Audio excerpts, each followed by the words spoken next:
This video today we're going to have a look at the photo rendering of a white model render, but we're going to look at the things that we need to do to the model to make that work.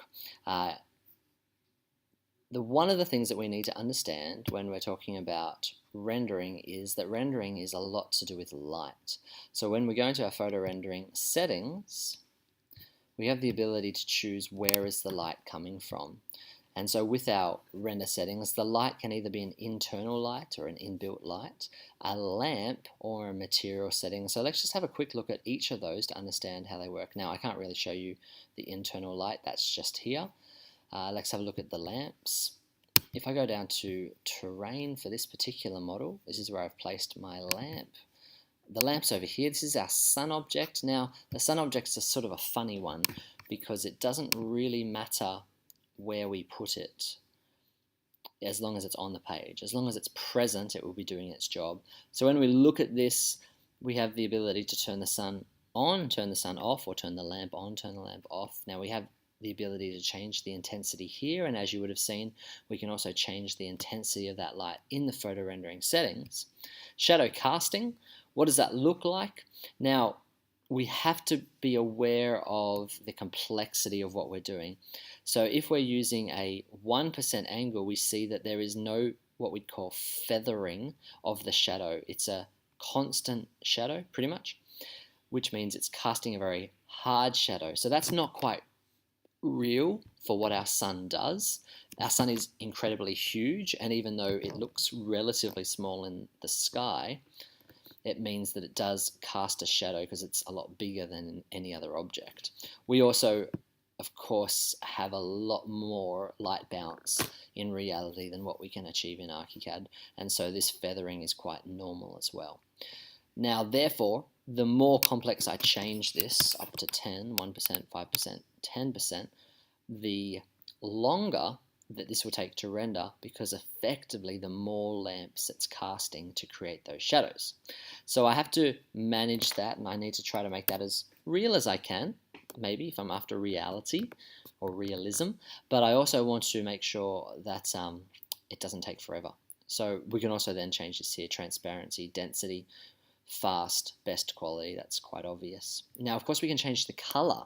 You'll see in this picture right here, we've got a few different things happening. We've got a blue sky out the window, and we've got this very pinky salmony color here, and we can see inside the building we've got a very yellowy orange light. We see a little bit of that as well. So the colors that we're getting can also be affected by the color of the light. So we can choose any color we want, any spectrum to find that light.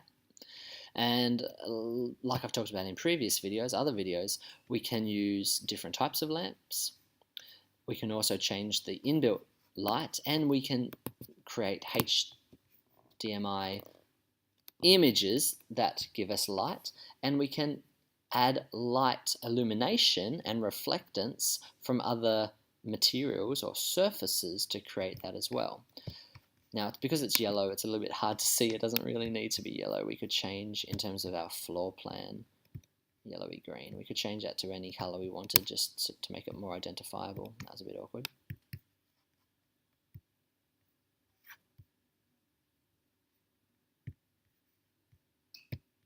There it is. So where do we find that? Options, element attributes, surfaces. I call it materials sometimes, please forgive me for that. Obviously we have building materials. Before building materials existed, that used to be called materials, and it was effectively just surfaces. So under surfaces, that's where we can find any of our objects. Let's look at one that's called sandstone for now. Now, in the basic engine, this doesn't make a lot of sense, but if we change this to the Cine render by Maxon, we see that there's a lot of different settings. So we have color, we have luminance. Now you see here I don't have any luminance turned on. We have reflectance. Luminance allows us to actually create light, to make our object illuminated, but more importantly be able to illuminate other elements or objects around it. So we'd definitely be doing that if we're trying to create a lamp. And so sometimes that might be a glass lamp, or it might be another element that should be visible. Now back into our Windows, View 3D options, 3D projection settings. Here we can change the position of our sun. So this is not only the inbuilt sun, but this is also the object sun, because we can choose to make this object sun relate or automatically update based on the position of our sun. So I could manually just move the sun around the sky. So I'm just holding my left click mouse button down to be able to do that. And you see it's changing the azimuth, so that's the angle. And we also have altitude. Now I can't change that as easily in a visual way, but what's more important is that I could change that to a date and a time. So here I could change this to be real. So today is October the 11th. Currently, let's say 2 p.m. Let me change that, or do I have to call this 14? No.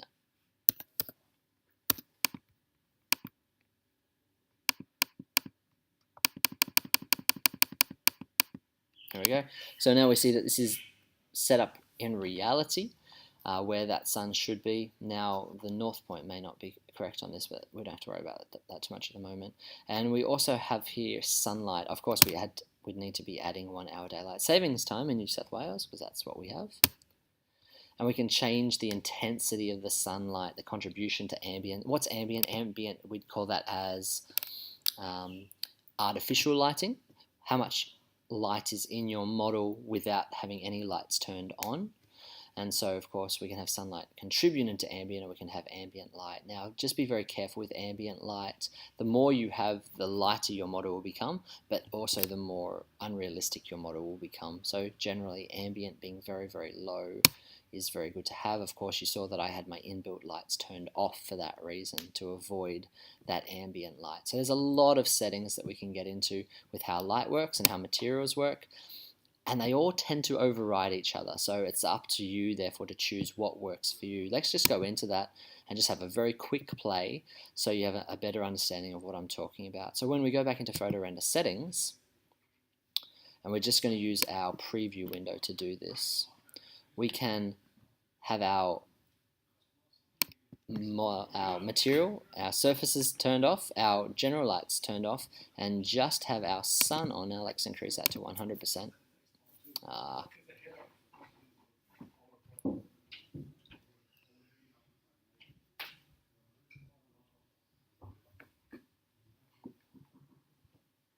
It'd be nice if the preview was even faster. But we can see straight away that it's already got making the model very, very bright, very, very white. So it's overexposed. So just by having the sun at 100% or the sun object at 100%, it's already overexposed. Let's turn that off completely, just for the sake of it. So we've got no inbuilt lights, no lamps, no material lighting, just to see what happens.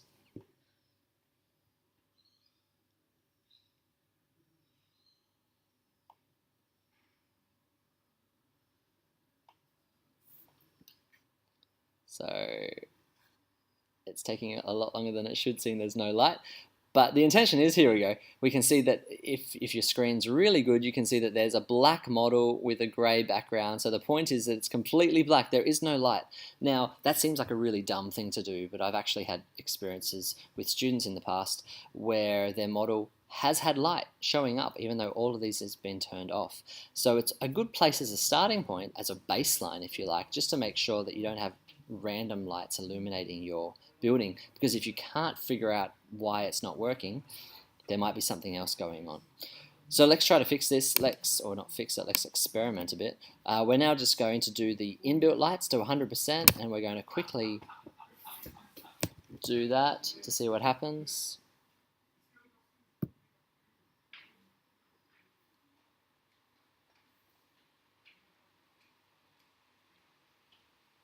So what's our inbuilt lights? That's our natural sun and our ambience.